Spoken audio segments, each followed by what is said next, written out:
Thank you all for being here. I'm kind of blown away by how many people have appeared. Thank you all for coming. I gotta say, it really is unique to see 275 people really engaged in their democracy. The current system makes sense for what's in the interest of the party leaders. We need a system that makes sense for the people of Pennsylvania.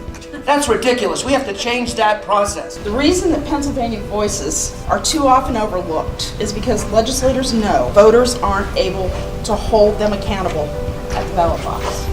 I spend most of my work hours and most of my post-work hours and sometimes even my dreams and nightmares thinking about partisan gerrymandering and litigation. But gerrymandering is everything.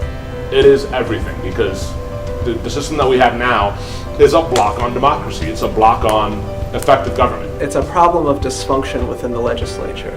This is the third straight year we haven't been able to pass a budget on time. Our credit rating was just downgraded a few weeks ago. We are unable to make decisions as a state. It's not good for our system.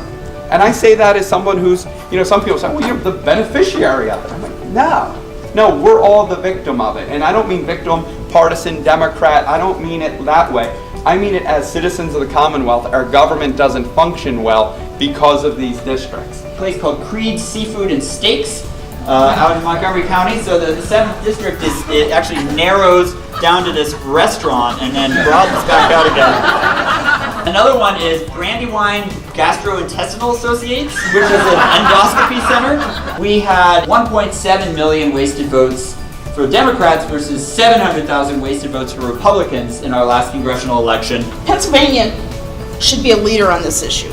Instead, Pennsylvania is the third most gerrymandered state in the country. The only G that we talked about in my neighborhood was gentrification, which is totally different, right? We don't talk about gerrymandering. There are so many more people who can be involved in this movement and so many more people that can make an impact.